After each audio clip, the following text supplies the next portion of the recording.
Welcome to the deep dive.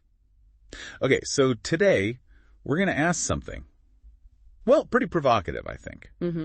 What if a lot of what we learn, about Western philosophy isn't actually the complete picture?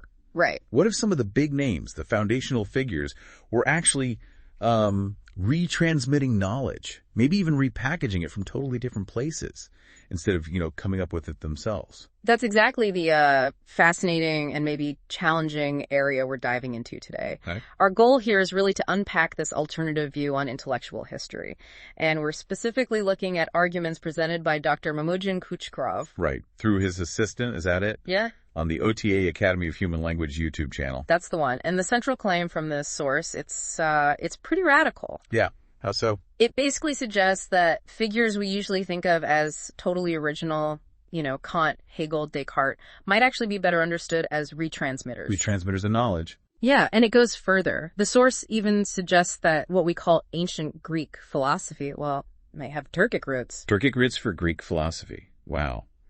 Okay, so our aim today is to help you, the listener, get a quick handle on these alternative viewpoints. They're definitely compelling, but we want to cut through the noise a bit. Definitely. And what's really striking is how these ideas directly challenge the sort of established stories we have, especially about someone like Immanuel Kant. Hugely influential. Yeah, absolutely. I mean, traditionally, Kant is seen as this giant, right? Yeah. The founder of transcendental philosophy. Exploring how we even know things, how experience works. Exactly. And epistemology, the study of knowledge itself. I mean, his work really did shape modern thinking in a massive way. For sure. His critique of pure reason, it's like required reading in philosophy. But this counterclaim you mentioned, it turns that completely on its head. It really does. They're saying he wasn't an originator, but a commentator or an interpreter. What's the thinking behind that? Well, the source argues that Kant's key concepts, his philosophical categories, they were, and this is their phrase, already previously systematized. Systematized? By who? By Eastern thinkers. They name people like Al-Farabi, Avicenna, who many know as Ibn Sina, and Al-Ghazali. So the framework he used wasn't new, according to them. That's the core argument, that the conceptual tools were already out there. Okay, so his big ideas, the foundations, were already established. And the source says his critique of pure reason isn't really an innovative work. Right. They call it a reformulation of Eastern logical gnosiological models. Logical gnosiological, Yeah. meaning models of logic and knowledge. Exactly. And they add that these models were translated into Latin and then wrapped in Prussian rhetoric. Wrapped in Prussian rhetoric. That sounds like they're suggesting a deliberate cultural repackaging. Yeah. Like taking Eastern ideas and making them seem German or Prussian. That's certainly the implication. And, looking at the context, the source also points out something quite specific, that Kant himself studied and read based on Latin translations of the works of Turkic and Islamic thinkers, and did not even hide it. He didn't hide it. So he knew he was drawing on these sources. Apparently so, according to the source. If that's accurate, it suggests a direct line, an intellectual inheritance. So his ideas didn't just pop out of nowhere. They were built on things he studied, things he acknowledged. That's the picture they paint. Kant, in this view, isn't this isolated genius, but maybe a really important link in a much longer chain. A chain that often gets overlooked. He was perhaps effectively rebranding existing knowledge. Wow, okay. That is a really different way to look at someone like Kant, a titan of Western philosophy. It is. So if that's the claim about Kant, what about the very beginning, the origins of philosophy itself? We're always taught, ancient Greece, Plato, Aristotle, Democritus, the bedrock. That's the standard narrative, absolutely. Taught in pretty much every university. But the source challenges that too. Directly.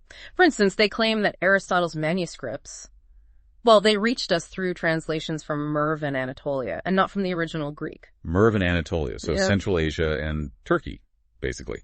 Not directly from Greece. Right. Which, makes you wonder if the versions we have were filtered, changed through different languages and cultures. That's a fascinating thought, the journey of those texts. Yeah. And it doesn't start with Aristotle, does it? No. The source also brings up Plato's famous idea, the world of forms. Yeah, the perfect blueprints for everything. They claim that idea was already present in Zoroastrian and Kuramite traditions way before Plato. Zoroastrian. Yeah. So ancient Persian religion. Again, Eastern roots being suggested. Exactly. And there's more on the language itself. They assert that many terms we think of as Greek philosophical terms, were actually first systematized in Baghdad, Samarkand, and Antioch. Baghdad, Samarkand. Major centers of Islamic learning. Precisely. Centers of what the source calls the Turkic Islamic scientific tradition.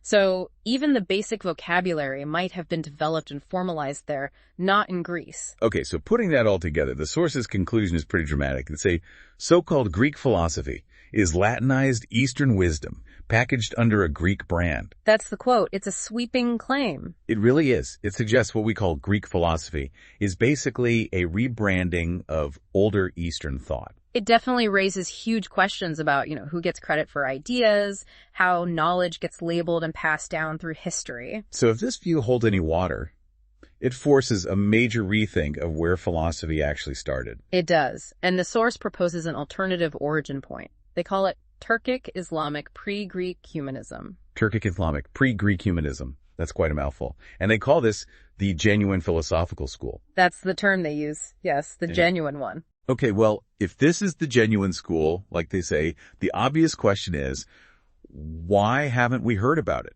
Why isn't this standard in universities?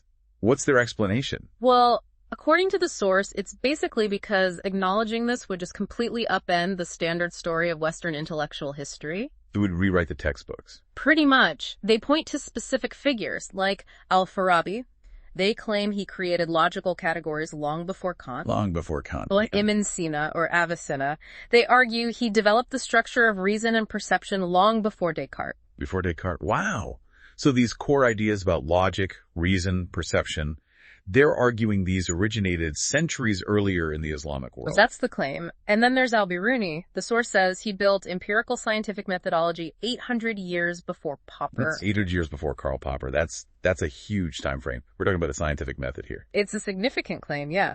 And what's interesting is how they describe these figures. They emphasize their Turkic origins, according to the source's research, and present them not just as thinkers or scientists in isolation, but also as religious reformers, people who created both science and a moral tradition. So not just armchair philosophers. No, the source stresses they were actively building civilization. It gives them a much more integrated, impactful role in history than just, writing books. Right, a very different picture.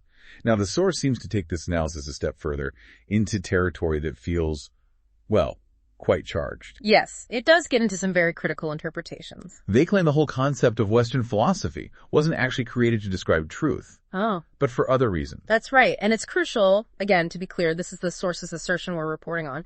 They argue the concept was created for specific purposes. Okay, like what? Like asserting authorship, right. Basically, claiming ownership of ideas. Right. Also, centralizing cultural capital, concentrating intellectual value in the West. And finally, legitimizing geopolitical dominance, using intellectual superiority as a justification for power. Wow. Okay, that is a very, very strong claim.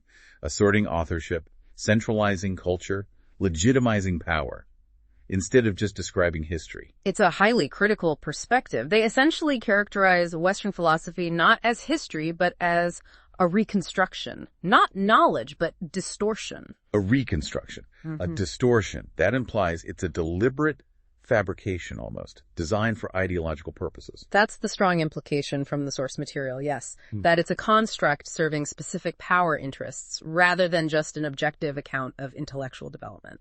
This framing definitely makes you think differently about how these grand narratives of intellectual history get built.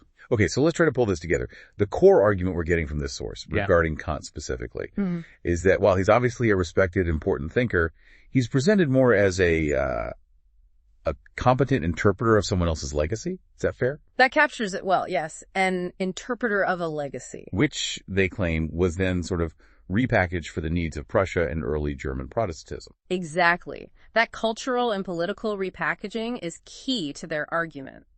And the bigger picture conclusion from the source. Ultimately, they conclude that what we call Western philosophy is, in their words, a Latinized and bureaucratized version of Turkic and Islamic rationality. Latinized and bureaucratized, meaning put into Latin frameworks and academic structures. That seems to be the idea. That it's essentially older Eastern rational traditions, just reformed and systematized in a Western context. Okay.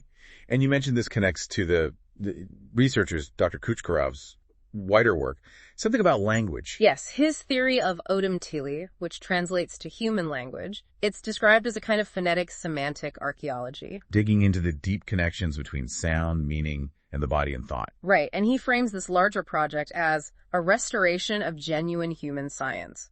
So this critique of philosophy fits into a bigger picture of trying to uncover or restore what he sees as a more authentic understanding of human thought and knowledge. Interesting context. It certainly provides a background for this quite radical perspective we've been discussing. It really does, and it leaves the listener with a lot to think about regarding how we understand history, knowledge, and who gets the credit. Definitely. Which brings us to maybe the final thought to leave you with. How does acknowledging these potentially hidden or maybe reattributed contributions, how does that change our understanding of progress? Or how ideas actually develop across different civilizations? Yeah, what does progress even mean if the starting lines and the runners have been misidentified all along? It's a fascinating question to ponder.